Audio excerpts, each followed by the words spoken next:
hey, maybe we ought to have real jets. There wasn't a real competition. But that was the right decision. They did an excellent job, and that airplane worked over quite a number of years, like the B-52. When you're in the business, you are confronted by three types of contracts. Cost plus cost, cost plus fee. And another is cost plus an incentive fee. And another is fixed price. Well, golly gee, fixed price really should be the way to go. Then you know you won't have an overrun. Well, I've been in all three. I was in one fixed price for the Israel government, which RCA should never have taken. I blame myself partially.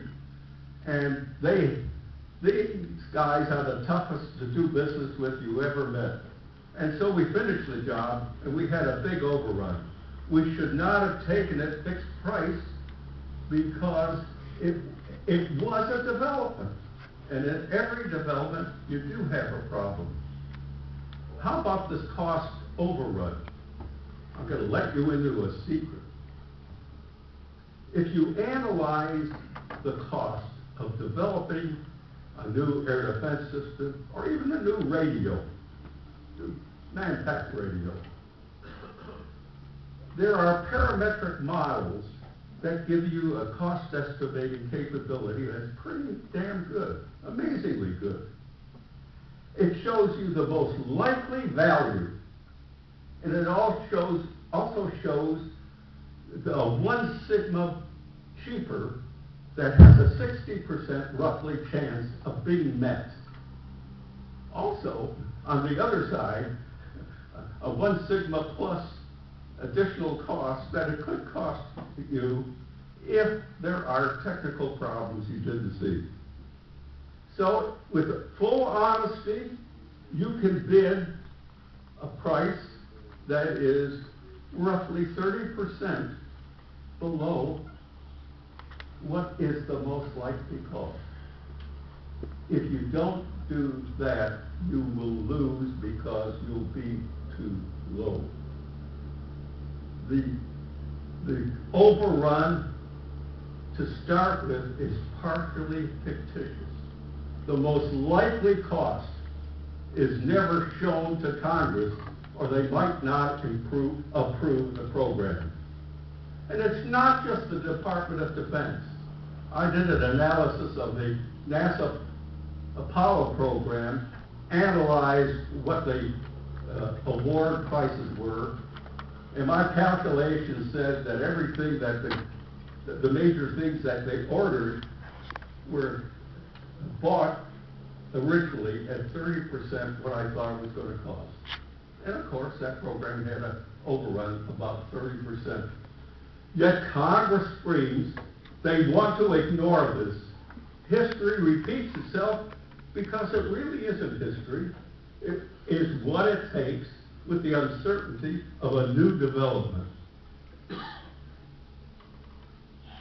I have a series of cases where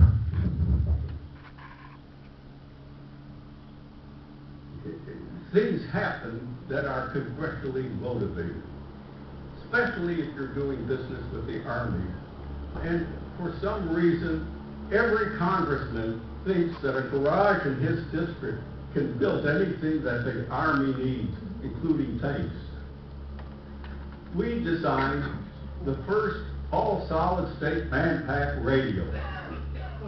It was done when I was the chief engineer of that communications division. And we did, I thought, a very good job. It was so new that we had to design and build test instrumentation because of there were no tubes involved now. It's all solid state, first generation. And we built 1,000 of these. It's called the initial operating buy. And they were good. then the Army decided they had to go into mass production. And so they put out a RFQ, request for quote, fixed price, because it's going to be production. After all, RCA designed and built these things, they work. So we bid on it, and we lost to Hamilton Watch Company. They bid 30% less. After the award, the chief engineer from Hamilton Watch called up the fellow who replaced me when I got moved and said, "Could you tell me what the bill of materials are for this radio?" Now here they were, they made a cost estimate, not knowing a thing about what the hell was inside that radio. You wouldn't be surprised when I tell you then that the project was canceled eventually because they couldn't meet the bill. So the Army went out again. And they did that twice. They accumulated something like 15,000 radios. Then the chief of the Signal Corps came to RCA and said, "The radios don't work. Vietnam has just started. We need those radios. You've got to help us." So we had to send some of our experts to the depot where these thousands of radios were sitting to figure out what the heck was wrong and get them fixed there. RCA didn't fix them. They were done by the place. Another thing, you get a contract, and you get going. The next thing you know, the funding isn't there. Budget problems. So what does that mean? It means to stretch out. Lessons of life are, when you try to build a new airplane over a longer period of time, you're going to keep it staffed longer, and it's going to cost you more. By the way, if you try to do it in a shorter time, it's also going to cost more, because the little things that you were counting on working will never work, and you will end up spending as much or more. This has happened in so many cases. We have the problem of rotating program managers. 3 of the most successful programs the government ran was run by the Navy.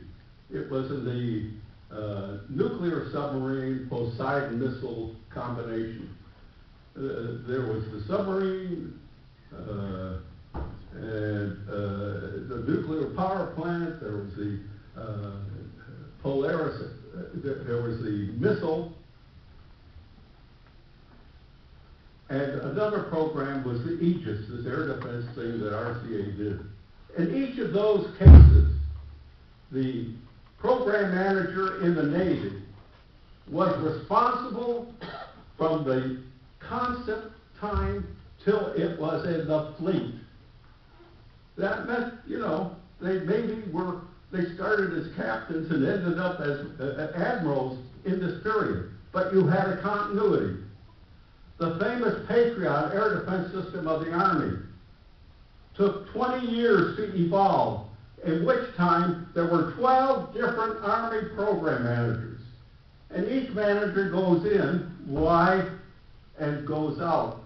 Because within the Army, your chance to become a general gets killed if you spend too much time with this technical crap. You got to be with the troops.